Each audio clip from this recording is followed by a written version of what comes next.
Moscow. It's the seat of Russia's power, the beating heart of the largest country on earth, and has a history that goes back almost 1,000 years. The weight of the past and might of today's political power is palpable, but scratch beneath the surface and you find that young Muscovites are playing by their own rules, thriving off the city's fast-paced energy to forge a creative DIY movement, from outrageous concept stores and underground bars to warehouse clubs and new Russian cuisine. These places aren't around for long. In Moscow, the new quickly takes the place of the old. My guide Masha is going to show me the city, taking me away from the world of the rich and powerful to explore the heady world of Moscow's creative urbanites. That's the most famous viewpoint, the Sparrow Hills. That's where sparrows live. And we're gonna play the game now. Are you ready? Yes. What's the game? You're gonna be guessing the seven sisters. So you're gonna see 6 of them. You can see. Try. You'll see the spires disappearing in the fog, but the silhouettes are there. Okay, there's one there. Right. And there? Can't see neither. 2 more over there. One by the Kazansky railway station and the other one is residential as well. But the most stunning one is just behind us. Look. And this is MGU? Yes, Moscow State University.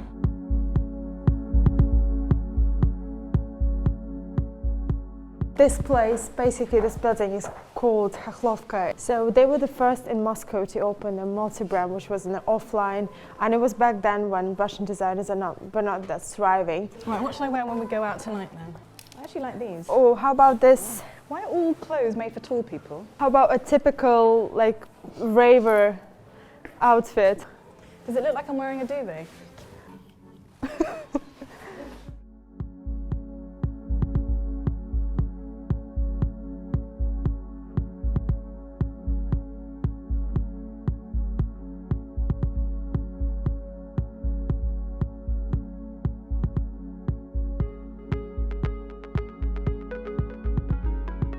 So I'm particularly interested in this. Slippers means, of course, they mean people. That's supposed to be behind the curtain. But what are they doing there? That's the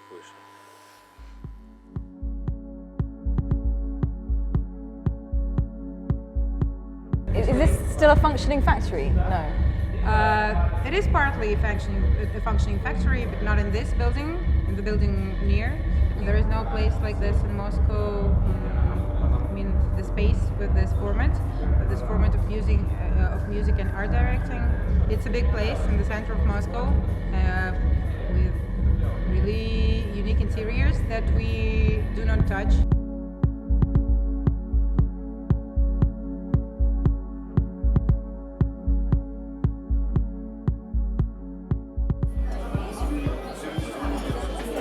If you're well aware about Russian culture and cultural traditions, not only in cuisine but in art, you can see some like suprematism vibe in this place, like red color, black, like simple forms, geometry, and even like the waiters are dressed in t-shirts. It's somehow evocative of Russian avant-garde. The spirit of this place is really cool. It's sort of Bohemian intelligentsia, and it's the area most beloved by experts. So you can feel like as if you were not really in Moscow when you stroll around here. You can see like someone speak French, Italian, English everywhere. Yeah, because the thing about Moscow that strikes me is that it seems like it was built for tanks and not people. Like the roads are so big, but like around here they're quaint and small, and you feel like you can actually. No, it's really nice here. Like you can escape from the mess, from the fuss, from all the grandeur of Moscow, and be here in the very center, and it's so much calmer and so much pleasant to walk around, just to hang out with your friends. So, continuing our literature route, so we just passed the Bulgakov neighborhood, and now we're swinging in front of Mayakovsky. And what I like about this place is that we are in the center of the boulevard, the garden ring, that normally takes you half an hour to make a full circle. If you look to the right, you see one of the seven sisters, the famous one. If you look on the left, you can see the new one. It's more of a Gotham City style. I think we need to coordinate our swinging, by the way. I thought it was fine. Because I've been doing all the work. So this is Fragment Gallery, and they showcase contemporary art from the New East. And it's interesting that the gallery actually was opened 1.5 years ago, at the time when most of the cultural initiatives were kind of drawn under control of the Ministry of Culture, and this is one of the few examples for independent art scene in Moscow. And so here we are at the exhibition of a Ukrainian artist who moved to Moscow like 2 years ago, and she made this really personal exhibition on the nature of conflict.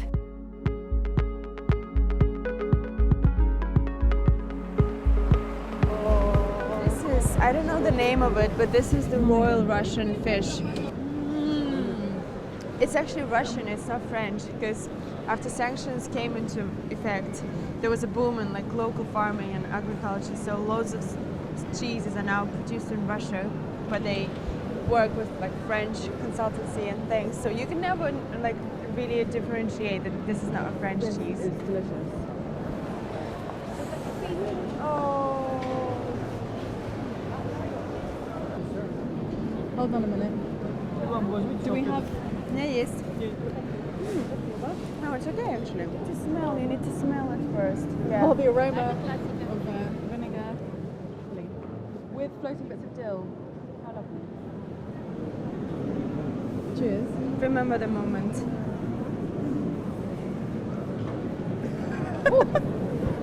Can I have...